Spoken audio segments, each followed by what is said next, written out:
Wiretunes Music.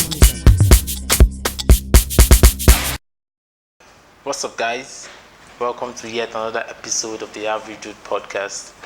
I'm Uche. My name is AK. And remember, we're not that average, are we? Yeah, not average. Very smart people. All right. And with that said, Let's begin. let's go. Yeah, we'll start with the quote of the day, yeah? Wait, before we start the code, let's relax a little bit. What's Relaxed. Relax! Relax. With the whole shit happening now, relax. What boy did on Trevor Noah show? Drake. Yeah, What song are you feeling right now? song. But I'm still listening to Burna Boy. No, the whole album, man. Yeah, the entire album. He had this new video for Pull Up, Yeah, I like the video. I think I like the video. old school. Burna Boy has blown totally. Like I was reading the comments on Facebook. His video on the Daily Show with Trevor Noah. A lot of people were like, "Oh, They like him. Yeah, I've never heard of him before. I like him." What do you And some were expect? like, What do you expect if you name something African giants? Then it's like African Queen blowed, and slammed everywhere. Overblown. So if you name something African giant, I mean, you catch the attention of everybody that is interested in Africa. Besides, Afrobeat is like gaining recognition in the West. I'm planning to cause trouble. Like I How? want to like interview people. Like, Yeah, maybe cause trouble. Cause trouble. I want to like ask people like, is Burna Boy truly the African giant? Apparently, what do you think? Apparently, Burna Boy is the African giant. With your British accent. Apparently. Have you seen that kid that was shouting? Apparently. There's a video of one kid circulating that was shouting. Apparently. I think it's old. Yeah, He was on old. Ellen show. It's yeah, not new. I've seen it. Yeah. So let's just get right into it. We have the quote of the day. Okay. And my quote, I think it's interesting. I wish I was the one that had this, that No, said I have this. to think that it's interesting, not you. Your point. I mean, your. Okay, let me know. Let me not slam you. This one is from Chinua Achebe, the writer. Okay, we can't criticize Chinua Achebe now. Yeah. Legend. Okay. The denial of merit is a form of social injustice that can hurt not only the individuals directly concerned, but ultimately the entire society. So this quote is. It's long, Abi. Now. It's like I'll put that on the screen so they can see it, because like somebody's writing an exam. We are start again. It's Chinua Achebe now. It's Chinua Achebe. Okay. You want me to say it again? Merit. Denial of merit. Say it line by line. So we break it down. The denial of merit is a form of social injustice. Okay, wait. The denial of merit. It's a form of social injustice, yeah. Yeah. Okay, let's talk about that. Are you trying to break down the quotes? And I'm not computer now. You have. No, chip. there's no Okay, point. you have chip beside this here. Wait, there's no point breaking it down. The denial of merit is a form of social injustice that can hurt not only the individuals directly concerned, but ultimately the entire society. So when you deny people merit, it does not. It's just like a problem of one person is the problem of all. That's a good way to interpret it. I think that's your own way of interpreting it. Yeah. I think what it's trying to say is just the difference between, me, I always go to white and black people. Let's hear you. So the denial of merit is what's this thing again? It's a social injustice. It's a form of social injustice. Yeah. Because like in history, like American history, even not just America, like African history, a lot of things have been created, was done by African people or black people. Yeah. The white people took the credit for it. Okay. So at the end of the day, if a generation of people still don't have the credit of what belongs to them, you get, and the accolades, the money they should have gotten from what they created, didn't go to the person's family. Okay. Went to like the people that stole, like the white guy's family. Like, I get your point. Let's see, like from an American point of view now. I heard. Do you know that a black guy was the person that created the first gas mask that firefighters are using? Not even the first. He was the one that created the gas mask. Okay, I get you now. You're trying to go into white and black thing, but everything is not white and black. Okay, let's go There's back a to gray. Africa. There's a gray in between. In Africa too, there are some diseases that was discovered or even some cure. But wait, hold on. How do you like relating everything to white and black thing? Because do you derive pleasure in doing this? I think like maybe I'm a professor in that, maybe because I think that's the essence of the world. But if you dwell too much on do this, we have green people in the world? Do we have any other color of people in the world? We have only white and black now. I think there's purple people, there's blue people, like my hair now. See, I'm especially on my own. Maybe soon some people will soon will start. Yeah, but you know, I think if you keep on dwelling on these past issues and ranting, as they will put it, I mean, what are you trying to achieve from it? Okay, wait. What's your own explanation? I explained it that what affects one person does not really affect only one person. It affects the entire society together. But that's what affects one person. How does the one person? That's social injustice against one person. Discrimination against one person is not just about that person. It's entirely the entire society. So we should fight for. If there is a problem of one person, we should fight because it might come back to us. Let's relate it to Showore now, like denial of merit. We don't need to relate it to Showore. Don't worry, let them relate it to whoever they want to relate it to. No. That's too much work. I'm not relating it to Showore. No.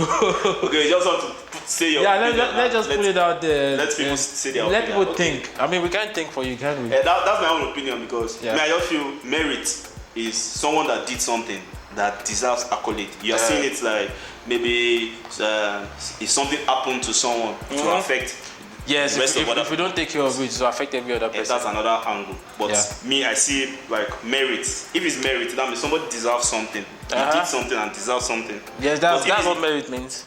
So if he's not given the accolade, it could lead to social injustice because that means all other people that are brilliant, that will create stuff. Like recently, one guy in Nigeria created a generator that runs on water. Did you hear about it? No.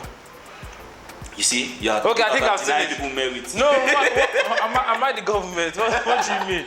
But they are not helping this kind of people. They are denying them merit. Other intelligent people like that too. It will affect them. It will affect their zeal to move towards achieving those kind of things. Yeah.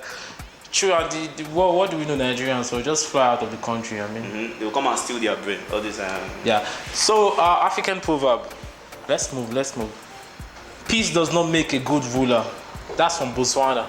Peace does not make a good ruler. Peace. Not peace. Peace. I mean the word peace. Yeah, I know. Not the name peace. Okay.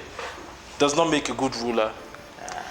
I out of many that I saw, I single-handedly picked this one because this one is related to this one. This particular proverb now is from Botswana. Shout out to that Botswana guy. What's his name?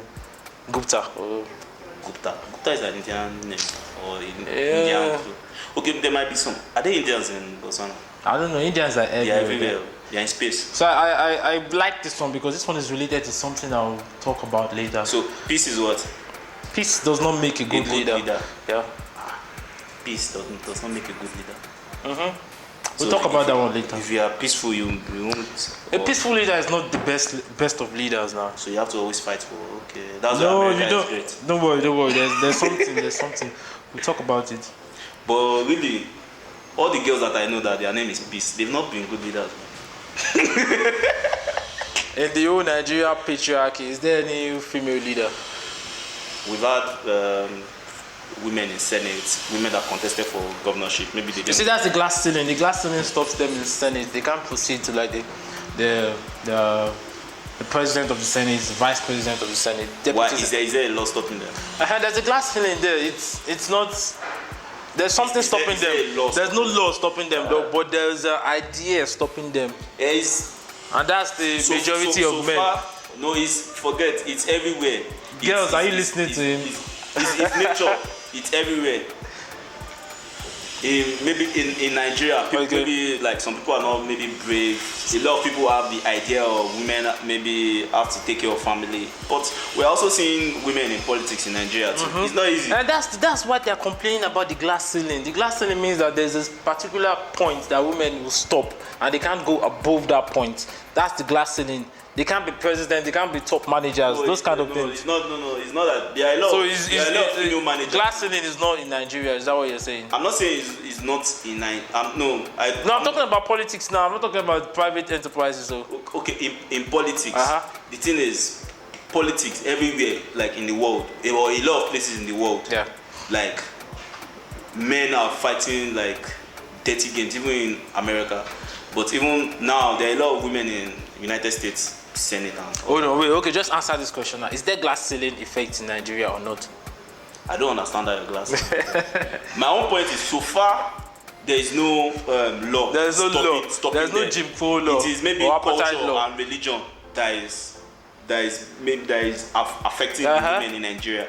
That's just what I think. But should they fight for it? Should they fight against it? Fight against what? The glass. I mean, the idea that women are subjected to kitchen, subjected to taking care of kids and every other thing. Yes, now we have a lot of. So we're on the same part now. But saying that. Since you're not really on that part, you're trying to like. No, it's not that I'm not. I'm not just. I'm not like. Okay, let me put it like this. Me, I think. Speak your truth. Speak your truth. Yeah. It's no whitewashing. I know there are a lot of men and there's patriarchy, or how do you say it? In all these in different sectors of business, you get. But no, let's streamline it to politics now. Yeah. Okay, let's say politics. Yeah. But in Nigeria, I feel it's the women that is their own problem. Because if you are not yet trying to break barriers of maybe culture and religion, you won't go higher. Okay. Even though Nigeria politics is connection and maybe dirty game and all that, but we have few strong women that have led. We have the Onkojo Iweala, this NAFDAC woman. I used to forget her name. Dora Akiri. Dora, yeah. That's like the strongest woman self, because all these other ones, Desani that is stiffing money up and down, and all these other ones. So yeah, Desani said they should return iPhone worth millions of dollars. They should return it to a good iPhone. And our Jews. I thought they wanted to like share the money. They said they would share it to Nigerian people, 50 million or 50. Well, I don't know. Let's just. All those money they are sharing to Fulani herdsmen. Yeah. So the Momo of the week. Now this one is very interesting. My Momo of the week goes to a friend of mine, my guy. You put this picture. I won't put this picture. Don't say Why would we put this picture? No, I'll tell you what he said. Now I'll tell you what he said, because for someone like me that knows a little about the history of Nigeria, it's shocking to hear such thing. So he said to me, that was 2 days ago, or yesterday. He said, "Do you know why we are called Nigerians? Why Lord Lugard gave us Nigeria, the name Nigeria? Of course, you know why the Niger area thing. But this guy said to me, no, that Lord Lugard studied the behavior and attitudes of Nigerians at that time and said, oh, these people behave like ninjas. They fight, they are strong, and they are go-getters, they are dogged, perseverance, and they behave like ninjas, so they are strong. Let's give them the name Nigeria." So Nigeria comes from the name Ninja. I'm like, wow. Doesn't make sense. That's a good theory. What nonsense good theory? How does that one make sense? No, the guy could be a good script writer now. It sounds like a good script. No, he was telling me he wasn't joking about it. He was serious about it. I'm like, did I not do Lord Lugard's story? Did I not know about the Niger area and all this thing? What's this? I said, oh, okay. Fine. You don't argue with that's another thing again. Now, a lot of stories that we were taught are not. No, I see where you're going. Let's focus on this. The Niger area thing is just. What is the meaning of Niger? River Niger now. River Niger. Yeah. Is that the name that the local people gave the river? Because the River Niger cuts across eastern Nigeria down to Niger. No. It's just the Lord Lugard, they taught us. They like as if this guy is a very smart guy. He coined the word Niger area from River Niger, and there's another country beside it. They also named it Niger. But that name, Nigeria, was not actually given by Lord Lugard. It was only recommended by Lord Lugard. The name was given by the British government. We don't know the particular person that said, okay, let's approve of this name, Nigeria. Okay, my own opinion, and I think sure. Do you think he's a mumu? Well, is yes. I like people that think outside, are crazy and a bit creative. Okay. So I will give him half mumu, so he'll be mu. I remember I have my own mumu of the week too. But let me just talk on this Lord Lugard stuff. So we are doing all this colonial stuff. The British people, they most of the time they send the people that are maybe sometimes less valuable in the society to come to Africa and are you sure of that? I don't think so. Even a lot of people that migrated first to United States from England that are working in US. You know when US or maybe New York, all this place was part of British colony. So what you're trying to what you want to tell me now is that if you are a king, let's go back to 15th century or something. If you're a king and you want to conquer another country, it's not about you will send the dumbest person in society to go and. It's not about Lord Lugard didn't conquer. He's not the one that conquered. What was his job? What was his job to come down to Africa? Most of these people, they were working. He was working in our. So you think they won't send their smart brains down to Africa to they will have cool down. Listen, let me explain myself. Okay, let me cool down. Like people, all these people, they came to work. Yeah. A lot of them came to work. Fine, they have like the head, like the main person that is in charge. That one will be like. He will be like the king of that area, of maybe the one in charge of Nigeria. Was Lord Lugard in charge of Nigeria? He was not in charge. Yeah. So all these people were just working. You get these people, especially in US. Most of the British people that migrated to the US under British rule, they were people that could not get job. No, that one is migration. Now we're talking about. No, it's not about it's migration too, but it was under British colony. So they get them. They were the lower class. They were not middle class or upper class. They are the people that the queen, or let's say the country, will send to all these other countries. Okay, let me ask you a specific question now. Do you think that the British government that then sent Lord Lugard, the dumb ass in the class, to go to Africa? Okay, so now what I want to say is... No, it's a question of yes or no. I think yes, because Lord Lugard he's a lord. That means like maybe he has some, how will I say it? Some close... accolades. Not accolades, like he's close to royal people. You get like royal family or something like that.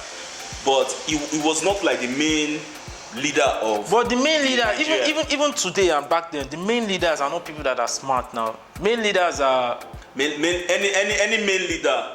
You know how to organize. You have to be smart, or else you'll be dead. My point: if you are the main leader, why do you need advisors? My point is just that a lot of people discovered people should remove that history of Niger area. They made it look as if it was smart. But it makes sense that way. It doesn't make sense. It made sense to them. Because of after slavery and all that, they are trying to redeem their name. The main word was nigger. The guy was so dumb. You named another country nigger. There was another closer country there. And you're like, oh, what will I name this other country? This other country is already nigger. Oh, this other country where there is a lot of niggers again. Nigger area. That is the true story, I'm telling you. So if that is, I'm trying to think now, if that makes sense, if what you're saying is making sense to me, it means Nigeria was the first country that the British would try to colonize.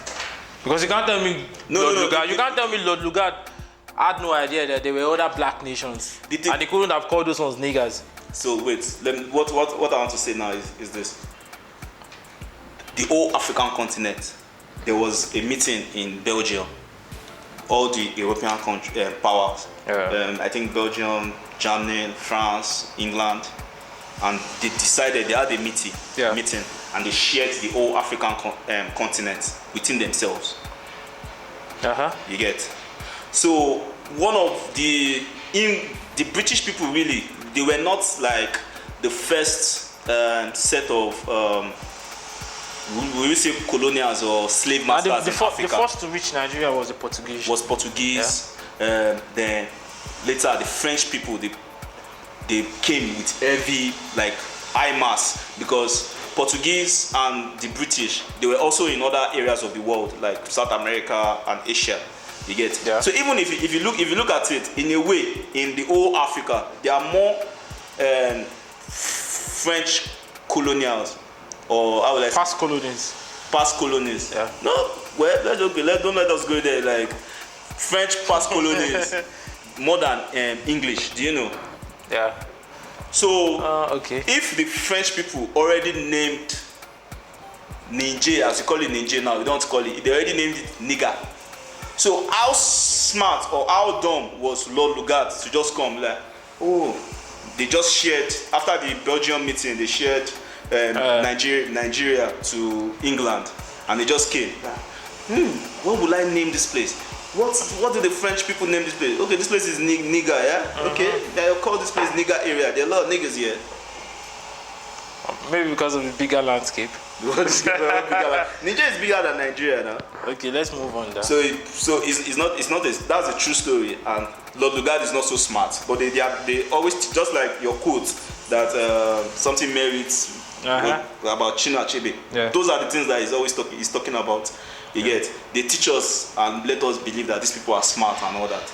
So no, it's not so smart. I've never thought that any of those people are smart. I mean, you can say they're smart because they were able to, like, get into our minds and divide and conquer, that kind of thing. Yeah. So you have to give them. I believe that the Lord Lugard was not the one calling shots from England. They sent him here. They sent the dumb ones to Africa. Do you think his wife is smarter than him? I even heard something. Do you know? I heard a story that it was like maybe his wife or his mistress that actually coined the word. Yeah. You heard that too? Mm-hmm. I heard that too. So, what do you expect from a racist? Do you think they just thought about it? Yeah. Nigger area, man. A lot of niggas here. Get me some niggas. Nigga these and nigga that. Nigga this and nigga that. So my mumu of the week. I have mumu, but I forgot before. I have mumu of the week. So there's this account on Twitter, Nigerian Facts. So like I had lots of back and forth with them. Okay. So this will be a very interesting argument with you because you are Igbo. So now I'm mulat.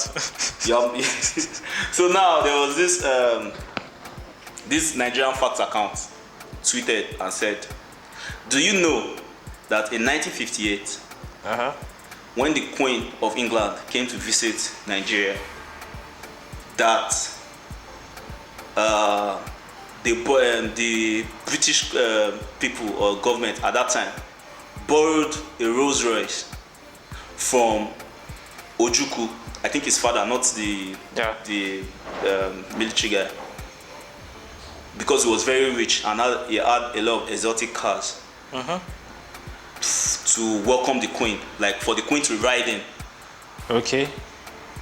So immediately I saw that, I would put two and two together as a troublesome person that I am, and I replied the tweet. I'm like, wow, what an extraterrestrial lie. So a lot of people liked my comment, and of course a lot of the Biafrans were against my comment. They're like, come on, you dumb. Go and search for the facts. Get your fact right. Just Google it. Tell me why you think it's not right. Okay, so my full reply was that I was like, so you mean to tell me in 1958, first thing, before Nigeria actually even got independence, under the British colony, the British government at that time that owned the company of Rolls Royce themselves. It's just recently that they sold it to BMW. That owns the company, a British car, a British luxury car, could not maybe afford or could not prepare or plan a ceremony to welcome the Queen of England to Nigeria. If these people can successfully plan a perfect invasion, even after that time, they colonized America. They still had other islands like in the Bahamas and all that. Just a fine ceremony, and this is not maybe even 150 years ago. Wait, hold on. Okay. So you're trying to say that they can't borrow Rolls-Royce from Ojukwu father, who was wealthy at that time. Well, it makes sense. They could borrow. They could borrow land. I don't know that English. Anyone. Because you know why? They might have looked at the costs. You know, they're always they're smart. They're smart economically. Another thing is, don't forget that in the 50s, the British were also very, very racist. The few black people or Nigerians that went there to study or come back to Africa and maybe start universities, people like Wole Soyinka. Like I watched like a Wole Soyinka interview recently. He was talking about how he survived racism, that he was always with the Jamaicans, that them Nigerians, that when they attack them or say racist stuff, that they just run away or try to relax and hide. But the Jamaicans, they're always fighting, so he always. But you know, I'm trying to look for the simple way to explain to you now that this thing is possible. They could borrow the Rolls-Royce. Was it Rolls-Royce? Yeah, Rolls-Royce. It's simple now. They're coming to Africa. They might have looked at the cost. Oh, it's going to cost us more to bring down the Royal Rolls-Royce to Nigeria and everything, and the timing. Why not borrow a Rolls-Royce that is in the country already? I mean, the Queen is going to use it for the military generals. 2 days. Then, you know, they had uniform men, like the lords and all these people. They had cars. They had cars, Yeah. But they don't have Rolls-Royce. I don't know. Do you think they don't have Rolls-Royce? I think they don't have Rolls-Royce. You think they don't have Rolls-Royce? I think so. So you think they borrowed the Rolls-Royce? I think they borrowed. It's possible. I don't know if it's true, but it's something that is possible. No, I don't. It can happen now. You're going to another country now. Do you go and buy It's not another country. It's another British colony. It wasn't a country yet. But you know, they definitely know. You think when they invaded Nigeria or other African countries, they had the plan of staying there forever. Another thing is, do you think? Yes, they have plan of staying there forever. Okay. So another thing is, do you think like they rushed or the Queen rushed? Are coming to Nigeria? Yeah, that's another angle to look at it. It might have been impromptu. So why was it so important that she rushed are coming to Nigeria? Maybe. What about guys, maybe why did they think if Ojukwu can borrow them the Rolls Royce? Maybe it was the one that borrowed them the plane that the Queen also used to come. Yeah, you didn't think about that. Listen. We've known these guys to be. We've known white people generally to be economically channeled. They don't spend too much on things that they spend slightly less than black people. So it makes sense economically. We can't do all this transfer and everything. Another thing is like if it was like another maybe brand of car, it will have even been easier. Like this is a British product then. That were used by maybe their lords or maybe their generals, or it's a royal car. So you are trying to tell me that even minus the Queen, none of those lords, these guys in power, did not have one Rolls Royce. It's possible. Okay, it's possible. So it's possible. It's just like Biafras. No, I'm not thinking like an Igbo. Now I'm just thinking as a rational person. If let's go to the policies of taxation. I've forgotten the person that coined this term. He said if the process of taking your tax is too expensive, more than your tax, you leave it. So it's simple mathematics and economics. Now I want to say something. Do you think that the British government then, during the colonial time, was more free or more, we say, liberal than it is today? Because no way. For them to be going to places and colonize people and have a lot of projects in different countries. What they have in House of Commons today won't be as free as it was then. This same queen has a picture on the notes till now on the British pound. Yeah. She must have had a lot of power. You get? Okay. So trying to tell me the full royalty that they are trying to cut tax or cost. Cut cost, yeah. I don't believe that. Anyway, we've taken much time on this. So those are my Mumu of the week. I will put all their posts there. And now. I don't think they are Mumu. Yes, they might have been Mumu if they insulted you, because they are always prone to insults very fast. Yeah. You should give them Mumu for insulting instead of let me even arguing. One guy was trying to call me out for spelling rose as ROLCE instead of normal rose, and it was a mistake. It was my keyboard brought that out. So the thing is, another thing again is I wanted to like reply that, but I just kept it.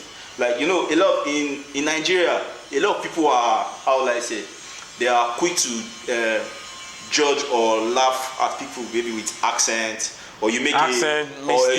You're always digressing, yeah. But you know that when you are like in Europe or like in, let me just say, like outside of Africa or Nigeria, where there are a lot of cultures, you know that it's kind of trying to make fun of people's accent is rude. You know, I think it's people find it rude. Like maybe someone is trying to, someone is speaking English. You? Okay. No, someone is speaking English with you. Yeah. But they speak maybe like 3 other languages. They speak Spanish, but they always have that maybe like Spanish accent in their English. You get? It always sounds rude. Like if you are trying to, okay, now you speak Spanish. If you get, how will it feel? Dagoin. Only mo gbọ́ Igbo, show you gbọ́ Yoruba. You get? Yeah, let's go. A lot of Nigerians need to understand that. Okay, those are the Mumus of the week, not the ones that are. Not the ones that are. Oh, okay, not the ones that are supporting. Yeah, so officially the Mumus of the week are the ones that leave the point of argument and digress to something not important, like your spellings, your accents. Yeah. That's also part of it. Okay, but those ones are Mumu forever. They are Mumu forever. But I still don't believe that the British government borrowed a Rolls Royce from Ojukwu. Okay. Even if it was Awolowo or Obasanjo, it's not a tribal thing. I don't believe it. Okay. So what's next?